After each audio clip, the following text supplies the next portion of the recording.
Good morning, everyone. We are in Sefer Melachim Bet, Perek Yud Aleph, chapter 11. Now, as you will recall from the previous Perek, Yehu had overthrown both the king of the north and the king of the south, Achaziah. In the course of doing so, and we talked about it last week, Yehu murdered many, many people. And it was really a bloody overthrow that the likes of which we haven't seen before and we don't see again within the monarchies, whether of the north or of the south. But part of the consequence of that is that the south is left without a king. He's been killed. The king's mother, Ataliyahu, was the daughter of Achav and Izebel. So she was the daughter of the royal couple of the north who were evil. Izebel much more so than Achav was. Izebel, if you recall, had arranged for the murder of the prophets of God. There were only some that Ovadia had hidden away, but by and large, there had also been whole-scale slaughter, the hands of Izebel. And now Atalia steps into this void of monarchy, and she's ready to assume the role. I shared with you in advance of the shiur, and I know it came late last night, an article from a book that Rabbi Steinsaltz wrote. It's in English. It's called Biblical Images. Originally, there were two small pamphlets. This came from the small pamphlet, which was referred to as the University Meshuderet, the broadcast university, and it was called Nesheh Tanakh. The book actually, when it first came out, these booklets when it first came out were somewhat controversial. It was part of the reason why Rav Steinsaltz, unfortunately, was placed into cherem by Rav Shach, because he was very graphic in describing some of the personalities, especially the personality of Samson, of Shimshon, where he referred to him in not the kindest of terms, describing his behavior. In English, they translate it as a ruffian. In Hebrew, it would normally be more like a brute.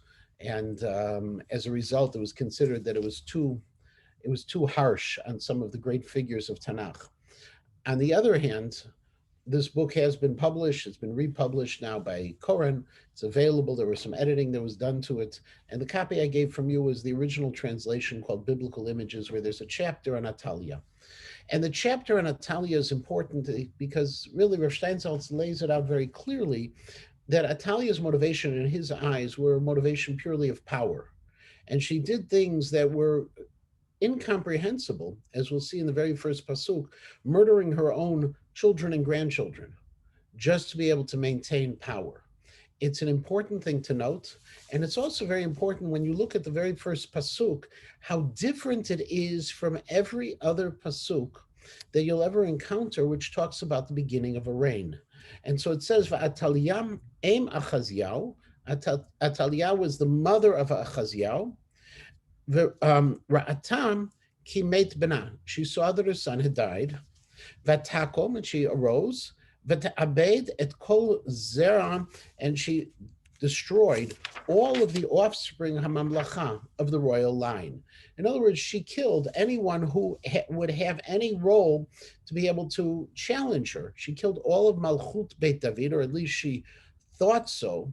And by doing so, she killed children, she killed grandchildren of hers, just to be able to take this kind of power into her own hands. Now, what's different in this piece is that normally when we begin a reign of a new king, we have some kind of statement that says, in such and such a year of such and such a reign, so and so was anointed or rose to be the king or overthrew the previous king. And then when that person dies, we normally say so and so died after having ruled for so many years. Atalia does not get this.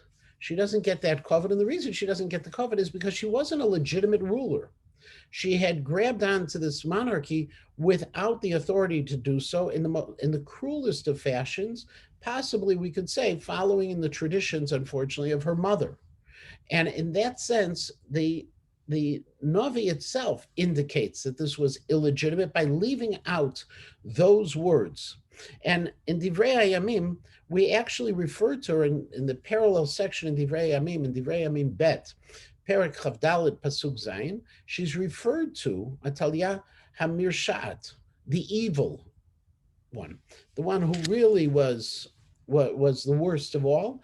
And Rashi there in Divrei Hayamim actually notes on Pasuk Yud that the way she murdered them all is she poisoned all of them. That's the way we begin the parak.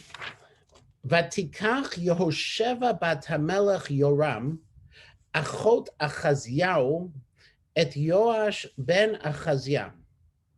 And, however, the sister of the king, of the late king, in other words, the daughter of the of Atalia's the daughter of Atalia's husband, according to the way most say that Atalia's husband Yoram had multiple wives, and they suggest that Yehosheva was a daughter from a different wife, not from Atalia.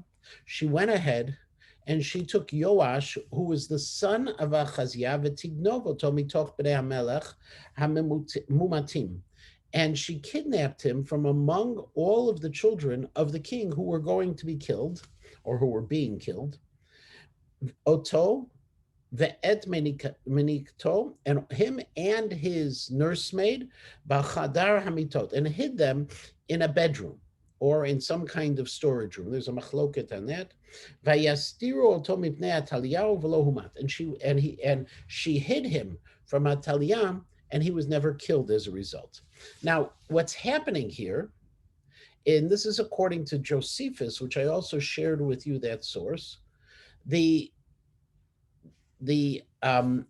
could be, there's a couple of different ways of looking at it.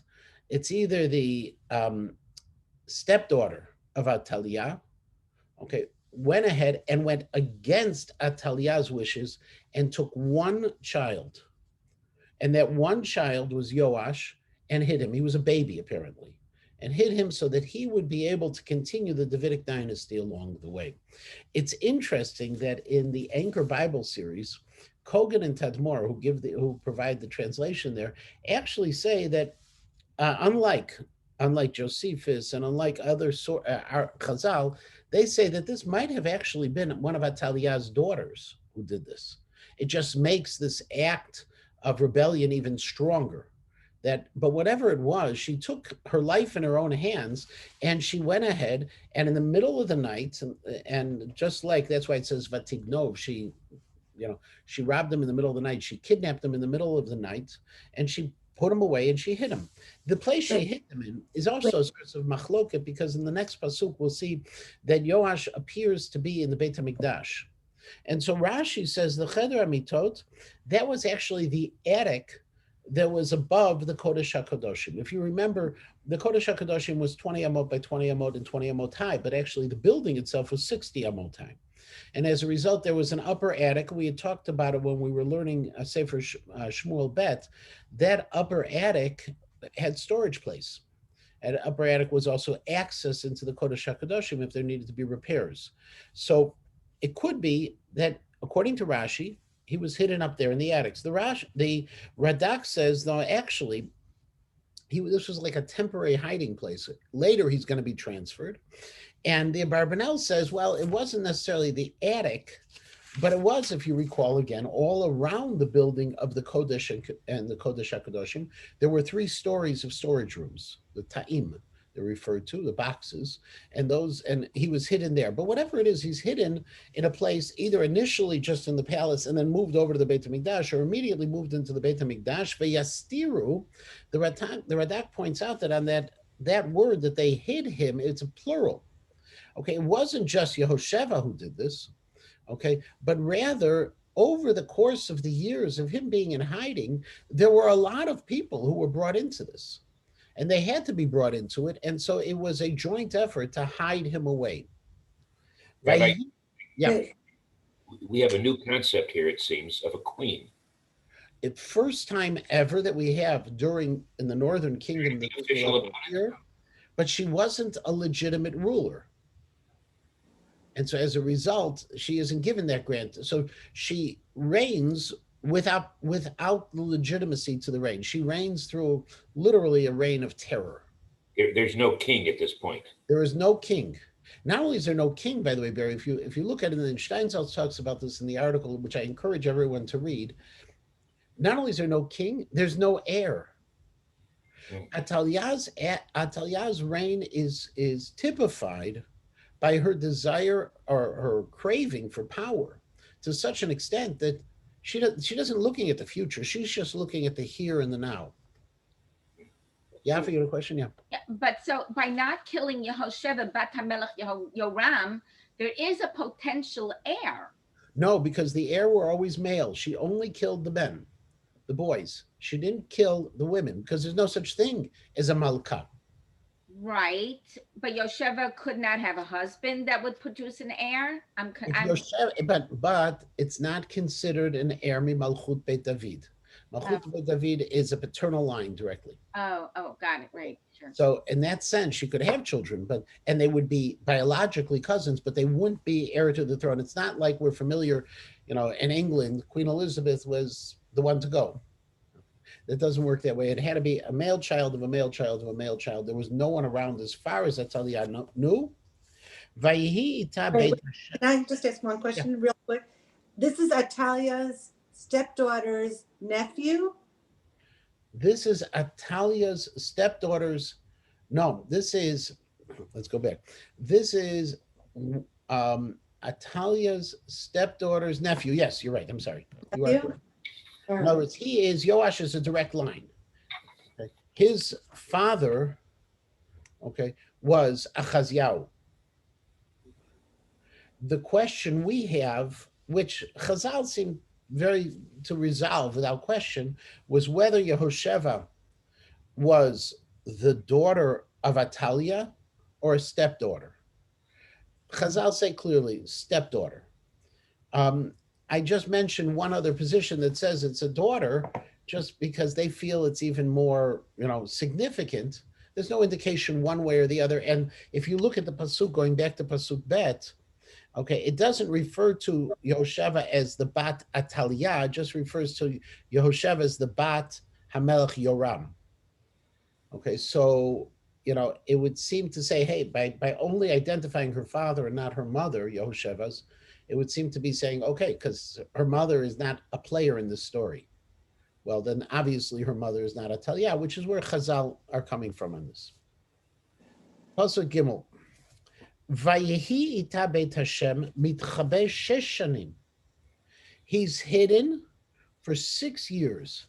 V'Atalia molechet al haaretz, while Atalia is ruling over the land. Uvashana shviit, and in the 7th year, shalach Yehoyada. The 7th year, Yehoyada. Yehoyada had a significant role in the Beit HaMikdash. He wasn't a Kohen Gadol, but he was chief operations officer. He was running much of the operations. Along the way, there's a number of different theories of what line of kahuna he came from. But the bottom line is he shows up and he is married to Yehosheva. So it's a husband and wife operation right now. She is a princess. He is a very significant leader among the Kohanim with a significant role. That's how they're able to hide him in the Beit HaMikdash, and why they hide him in the Beit HaMikdash. Vayikach et sarei hameot lekariv l'ratzim, and he takes with him, and in other words, he recruits the elite force of the army. Now, the sarei hameot means that these were officers who were responsible for large amounts of troops, hundreds, and the Kari and the Ratzim. Now, the Ratzim we're familiar with. The Ratzim are the ones who, originally were the ones who ran before the king. Okay, they were his own personal guard. The Kari, according to the Malbim and others, it's referring to the Kreti and the Pleti. These were, if you remember, Kashtaya, Vikalaya, we've talked about them before. They were the top soldiers. There is a theory that the Kreti may not even have been Jewish. They may have come from Crete. But the Chazal talk about them as the elite forces. We have no reason to see within Chazal that they were not from the Jewish people themselves. But Yehoyada, the priest, goes ahead and he takes the top army people along the way, and at the same time, Vayaveo Tam Elav Beit Hashem, and he brings them into the Beit Hamikdash, Vayichrot Lahem Brit, and he enters into a covenant with them. And the covenant he's entering into is that they're going to now be party to this rebellion. Vayashba otam beveit Hashem, and he made them take an oath in the Beit Hashem. Vayar otam et ben hamelech, and then he shows them the prince. So first he gets them into the rebellion. The question is, if he had a brit, what is the shvu'ah that took place? So the Mitzudat David says, well, the shvu'ah was that there should be an alliance between them, lihiot hava benehem, that there should be this operation between them that is of respect, and we'll use the word ahava not in the normal sense of love, but there's this respect plus that's taking place. So they're now, this elite force has been recruited. But then, vayitzavem lemor, then comes a command.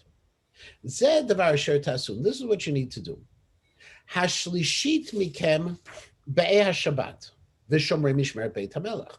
First of all, we're going to divide up all of the Kohanim and the Levim who are serving in the Beit HaMikdash.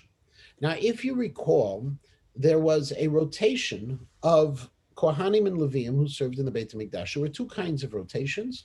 There was a rotation of the Kohanim and the Levim once every 24 weeks. They served for a week in the Beit HaMikdash.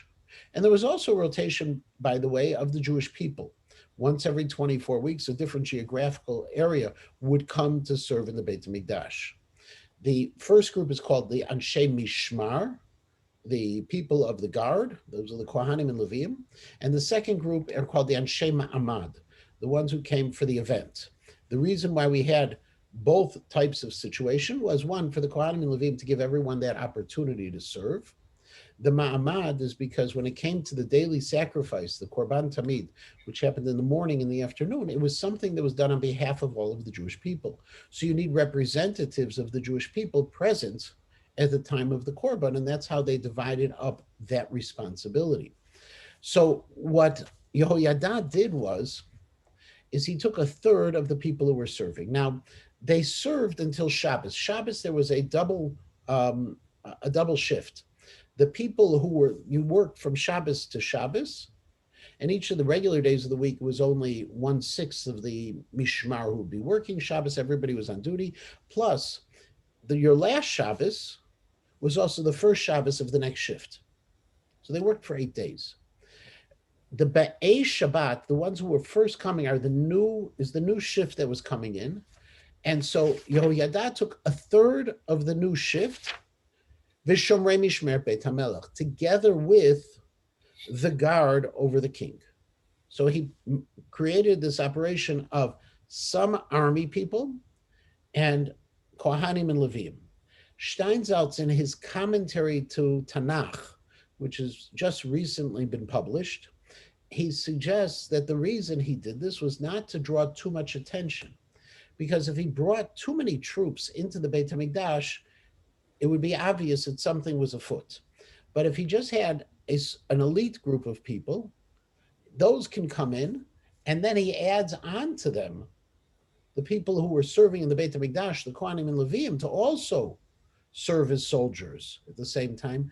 It isn't as visible, it isn't as noticeable to the outside. So 1/3 of the Ba'ei Shabbat he brings in right now, and he takes that 1/3 together with the Shomrei Mishmeret Beit HaMelech. Then there is an opinion, by the way, which says that the Kri and the Ratzim were also divided into thirds. We don't necessarily see that here. Rashi doesn't seem to suggest it. Then he takes Vashlishit, and then he takes the second third. Now, the second third is B'Sha'ar Sur. They're responsible for Sha'ar Sur. Sha'ar Sur, Rashi explains, is the eastern gate. Now, in the times of the second Beit HaMikdash, this eastern gate is known as Shar Nikanor, is Nikanor's gate. That is, if you can picture for yourself the Beit Hamikdash, there were two courtyards. There was the larger outer courtyard, which was referred to as the Ezrat Nashim. In that larger courtyard were offices on this outside in the corners, but it was an open space. And then you went up the steps, which corresponded to each one of the Tilim of Shirei HaMa'alot. There were Leviim who were there who would sing them. And you entered into the gate that then took you into the Shar Yisrael, into the Ezrat Yisrael, and then into the inner part of the chamber where the Mizbeach stood, where the Kohanim and Leviim were operating.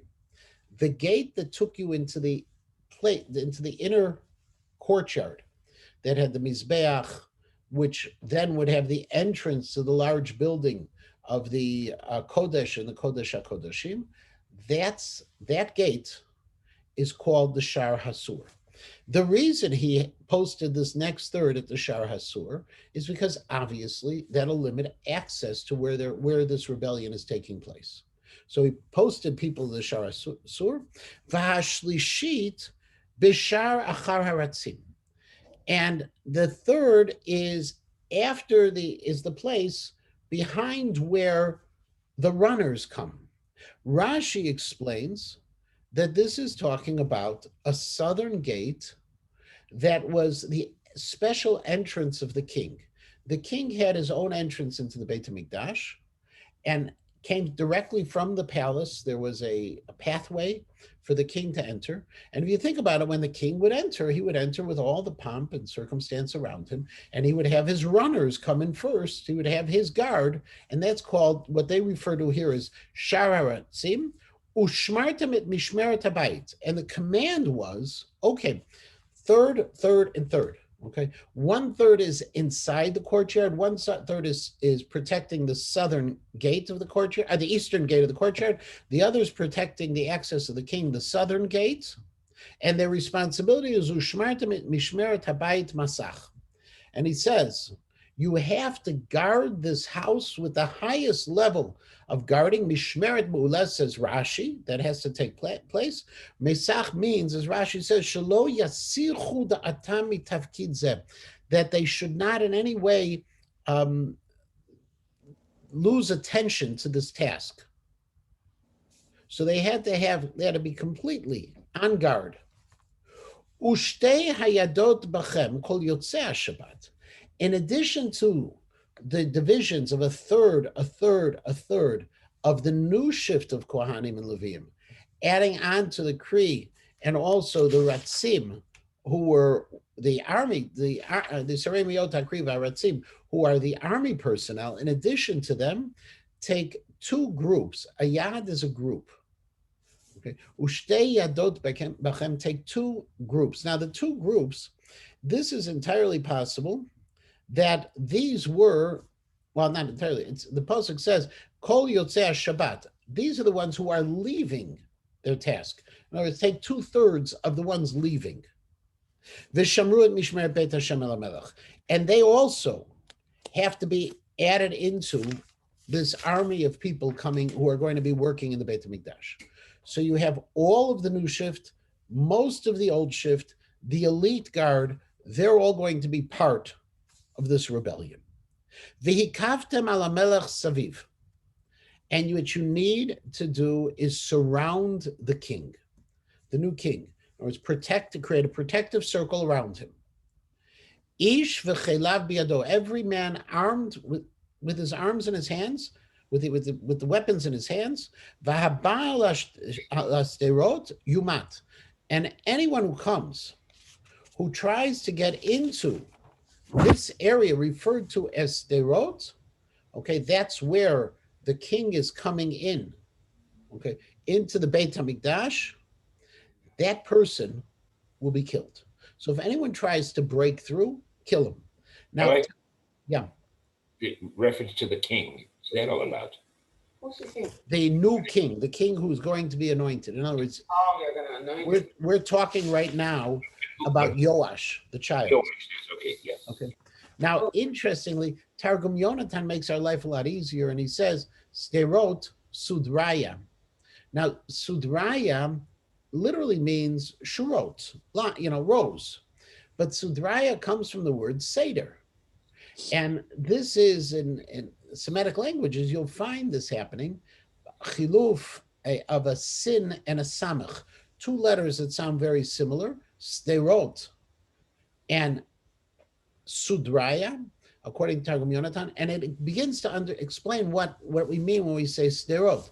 Sderot means something that is an orderly arrangement. There's a Seder to it. And that's the origin of that word. That's the relationship of that word to the word Seder itself. And he needs to be there. Where these people are protecting the king, they need to make sure no one breaks through. They have to be there wherever the king is going. Now, continues the story. And the elite officers did precisely what Yehoyada told them.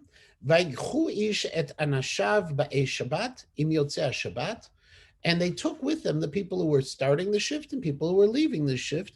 And they came to Yehoyada. Now, notice, by the way, just by the way the shifts are happening, right? This is taking place on Shabbos, this rebellion. It's the only time when there was an overlap. So this whole rebellion is happening on a Shabbos. Vayiten hakohen l'sarei hameot et hachanit v'et hashlatim. And Yehoyada gave to these officers, he gave them the chanit, he gave them the sword, and gave them the shields. Now, sword is in singular. The Radak says it doesn't mean anything. It's a shem kolel. Hachanit is just, he gave them sword, he gave them the weapons. No big deal. And that, in fact, is what you'll find in Divrei Yamim. It's not the singular. But the Klei Akar picks up on it. He says, no. This is the sword. What was the sword? The sword of Goliath. Goliath's sword was given to them at that moment. Asher Melech David. And these were the things that David HaMelech had. Okay, this is, according to the Radak, when David HaMelech went to war, and we see in Shmuel Bet Perek Chet, that after he took from the spoils of the war, he gave the things, he was makdish them, he sanctified them for the Beit HaMikdash. And so they were in the storehouses of the Beit HaMikdash. But it's important also for the storyline to understand that this action that Yehoyada is taking together with his wife Yehosheva is all for the purpose of Malchut Beit David, is to make sure that there is a continuation to the Davidic dynasty. And so from a perspective of story, it is so very meaningful that the weapons they're using were David HaMelech's weapons. No other weapons. They're defending the honor of David HaMelech, and they're using his weapons for that purpose. Hashem, those are the weapons that were stored in the Beit HaMikdash. Vayamdu haratzim ish v'chelav biyado, and they took their position.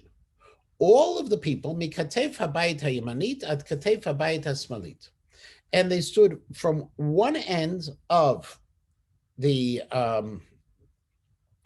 Beit HaMikdash to the other end. In other words, they went from the south to the north ends. Remember, the Beit HaMikdash is oriented east-west, right?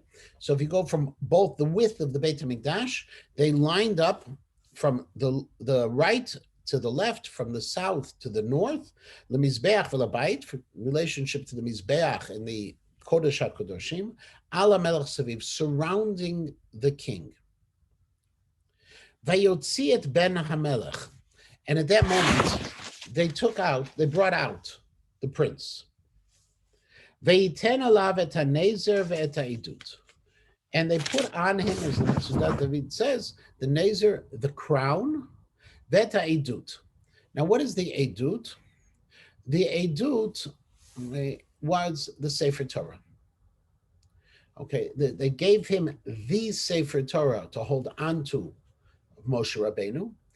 Interestingly, the Medrash points out, and this is a Medrash based in a Gemara in Avodah Zarah, Rashi notes it, Daf Mem Daled Amud Aleph is the Gemara in Avodah Zarah, that the crown would only sit on a person who was a legitimate ruler's head. Lahavdil elef havdalot, it's like, the Excalibur only being able to draw it out of the stone by the legitimate king. Okay, lahavdil elef havdalot, he put the Nazer, which was an edut, which was a testimony. It's the fact that the crown went on his head meant that it's proof that he's a legitimate ruler, unlike his step grandmother. And they stood there. And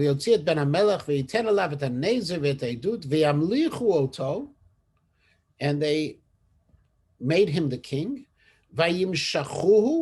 And they anointed him. And they began to applaud. And they proclaimed, may the king live. In other words, as strange as it is, this is a rebellion, but this is not a quiet rebellion. Vatishma Atalia, and Atalia hears something going on. Et kol haratzin ha'am, and she hears this sound of the ratzin. Now, the ratzin is the ratzim, okay, the people who were the soldiers, okay, and the way it's actually normally explains, it's kol haratzim ve'et ha'am. She hears the sound, the clamoring of the soldiers, and she also hears the people. Vatavo el ha'am beit Hashem, and she comes into the Beit HaMikdash. Now that's a very strange thing, and the Medrash talks about, what do you mean she comes into the Beit HaMikdash? She came alone. That she was so confused by all of what was going on, she left behind her guard, or according to one other version within Chazal, the guard that she was brought and the guard were blocked by the soldiers and the Kohanim and Levim from entering in. Vatera v'hinei hamelech omed al ha'amud kamishpat, and she sees that the king, Yehoash, is a young boy, is standing on the platform of the king, as is appropriate. This is the Amud, okay, the special place where the kings were allowed to sit. The only ones who were allowed to sit in the Beit HaMikdash was the king from Malchut Beit David. If you recall, going back to the original split of the kingdoms, one of Yeravam's concerns was that if the people of the north would ever go to the south and they entered into the Beit HaMikdash, they would see that there was a special kavod, a special honor that was granted to the king of the south that wouldn't be granted to anyone else, including the king of the north. And he was afraid that the people would see that the king of the south was legitimate in the eyes of God and the eyes of the religion, whereas the king of the north was nothing special. And so here, Yehoash is standing right there, as the Radak says, right next to the bench where the kings of Malchut Beit David would sit. Vasarim v'chatzotzrot al hamelech, and all of the people are there, and they're blowing the trumpets. V'chol am ha'aretz sameach, and all of the people are rejoicing. V'tokea b'chatzotzrot, and they're also blowing the horns.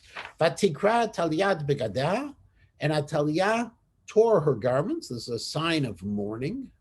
Okay, it's the Dat Mikra says mirov kaas v'tzar, both in anger and in pain. Vatikra kesher, and she cried out, rebels! There's a rebellion, or an uprising. Yes, Shoshi. How old is Yoash at this point? 7, 8. Why did they do it now? Why didn't they wait till he was? He was apparently old enough, or it may have been bad enough. Okay, or maybe it's just hard enough to keep him hidden. They've kept him hidden for 6 years is a pretty good feat. So he's a young boy. But by the way, young kings are not something that are that unusual. Once they can take care of themselves, remember, even the responsibilities of young people. I was speaking to someone recently, and we were talking about somebody who had just turned 50, and I said, yeah, he's still young. Our concepts of young and old have changed over the years. And people who were in their teens were already having major responsibilities and getting married. Okay, but he was 7. He wasn't as young as we think. Well, he wasn't 15. He was 7. Yeah, okay. And he had been raised in the Beit HaMikdash, and he had pretty good people around him. And that isn't so unusual, and keep them secret. This was the opportune moment is the best answer I can give on this. Now, what's interesting in here also, if you notice in this whole story, that when Atalia discovers it, she's also encounters the Am Haaretz. Now, Am Haaretz is an evolving term that we find used in many different ways in Tanakh. In Tanakh and also in rabbinic literature. Okay. Nowadays, an Am Haaretz is a simpleton, or like I explained normally, it's a hick. You're not you call someone an Am Haaretz, it's not a compliment. Originally, Am Haaretz in rabbinic literature were less educated. They were the common folk. It wasn't an insult, it was just a statement of fact. And so, for example, you'll find the question on Trumot and Masrot, when it comes to the question of tithing, that there was a difference between a person who was called a chaver and a person who was an Am Haaretz. A chaver was a person who was educated, and we assumed that even on halachot that people didn't necessarily view as being so significant, that he was careful about it. And Am Haaretz was a common person who may not have had the same appreciation, the same kind of halachic training, and as a result, there would be situations where you'd buy produce from an Am Haaretz, and the produce would be in a status of what's called demai, of unknown status, and we'd have to take Trumot and Masrot from it again. Originally, however, in the times of Tanakh, we already see this in a number of different sources, both in Malachim Bet and also in Yechezkel, that Am Haaretz were possibly were very significant leaders within the Jewish people. And so, in fact, Yechezkel balls out the Amei Haaretz in Parak. We find it. And so most likely this group, V'chol Am Haaretz Sameach, they were representatives, they were important Balabatim who served in major roles within their various communities. So you have now a rebellion that's taking place. All the Kohanim, all the Leviim of the shift, most of the Kohanim and Leviim from the previous shift, the elite guard, and you have also the elite leadership, the lay leadership of Klal Yisrael, who are all there against Atalia. Vayitzav Yoyada Kohen, Etzarem Me'ot, Pikudei HaChayil Vayomer Alehem, and Yehoyada now gives a command, and he tells them, Hotziu otal mibeit l'sderot v'haba acharei hamet v'charev. Take her out to beyond the Beit HaSderot. Now, the Beit HaSderot is, according to Rashi, that is already in the area of the palace, beyond the Beit HaMikdash. And it's a place you want to take him out. And the reason why you want to take her out there, is because you don't want to kill a person in the Beit HaMikdash. You want to preserve the sanctity of the Beit HaMikdash. Anyone who's going for her, kill them. Ki amara kohen al tamut Beit Hashem, because we don't kill people in the Beit HaMikdash. Vayasimu la yadayim. And so they placed over her yadayim. Now, what is the yadayim in this case? Yadayim is space. In other words, they cleared a space for her to walk through. Interestingly, the Dat Mikra suggests that maybe in Yadayim Mamash, and that is that all of the Kohanim created a line for her to walk by holding their hands.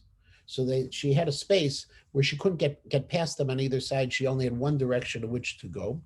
That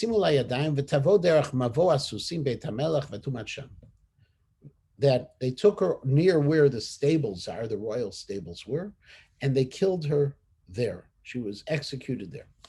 Vayichrot Yehoyada et habrit ben Hashem uven hamelech uven ha'am.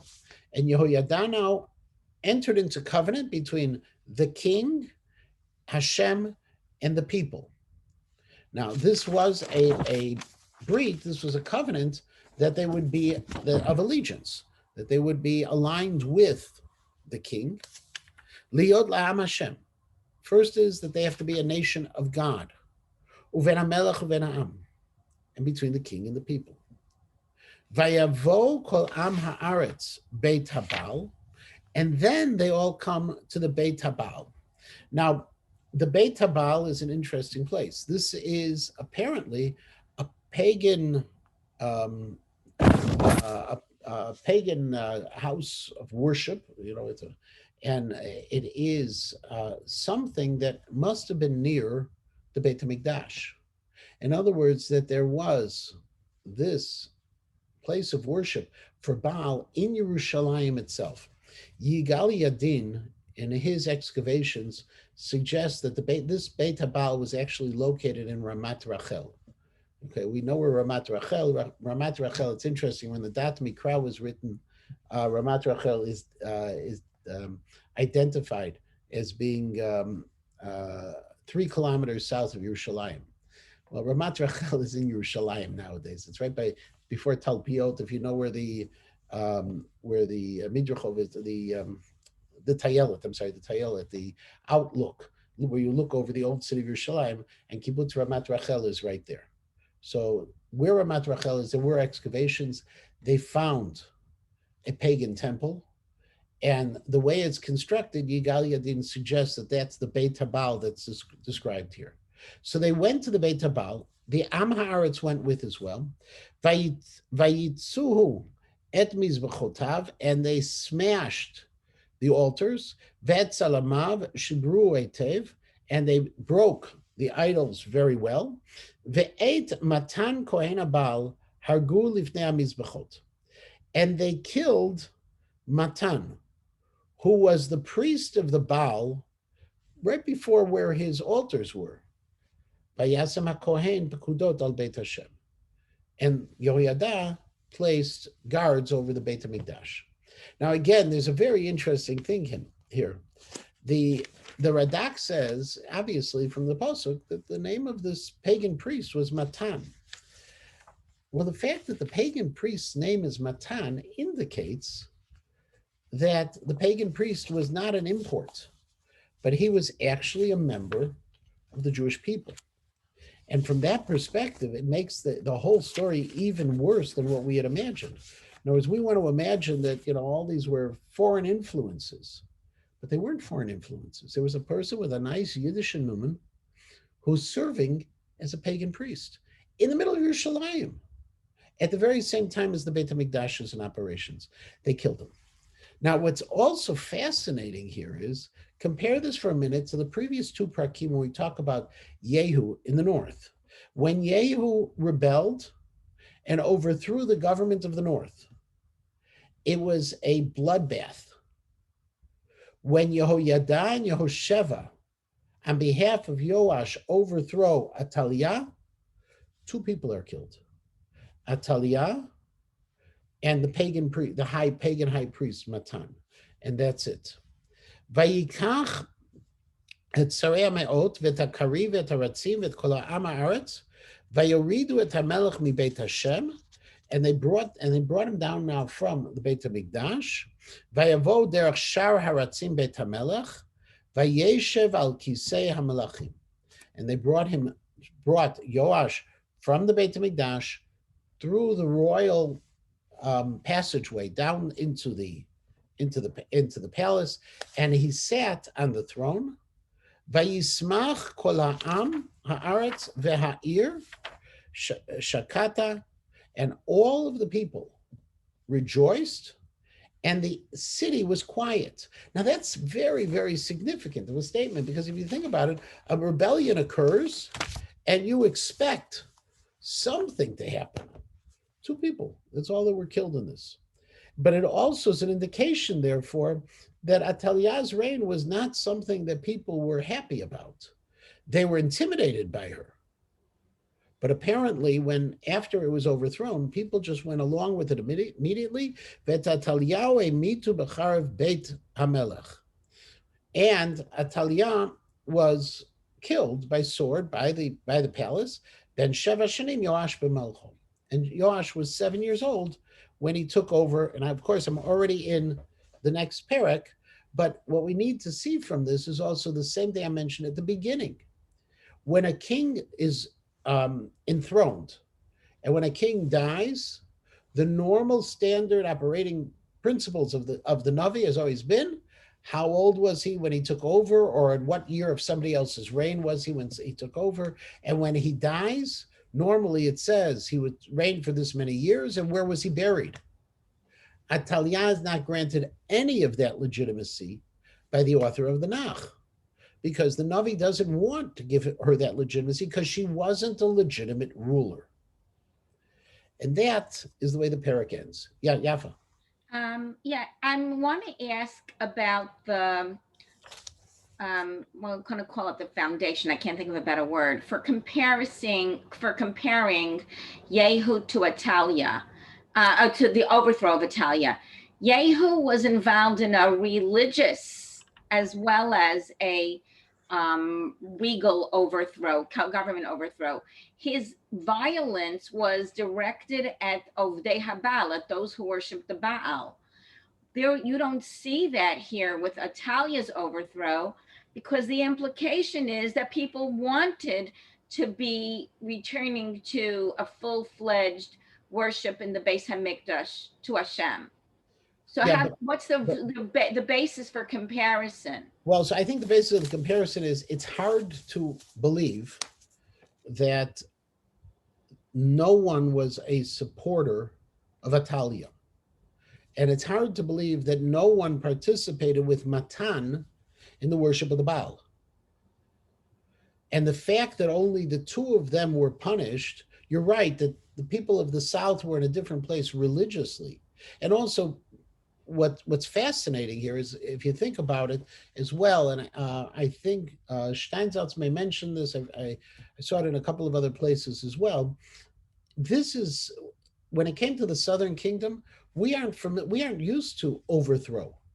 The Southern Kingdom was always the Davidic dynasty. And so, you had intrigue, you may have had intrigue within the family, but it was pretty clear who was going to get to be a king. Whereas in the North, we've gone through a number of different dynasties already. So you're right. The way of overthrow in the North has developed over the time. The way of overthrow in the South really has never happened like that. So that might also account for a piece of it. But to imagine that of all of these things that happened over the course of those 6 years, when Atalia was ruling, that there's no one else who should be punished by this. And we don't see any indication of punishment. We don't see any indication. And the punishment normally is a person who, Atalia, what she did, would also be a death penalty, is startling. But it does indicate the difference between Yehoiada and Yehosheva, not so much Yoash, Yehoiada and Yehosheva, who really were pulling the strings of this, versus what was going on in the north with Yoram when he killed Achaziah. Okay. And so I think that's the basis of it. Okay. With this, I guess we'll end. I'll see everyone next week, same time, same place, and have a very good Shavua Tov. A wonderful new Shavua. Bye-bye. Thank you. Thank you. Rabbi.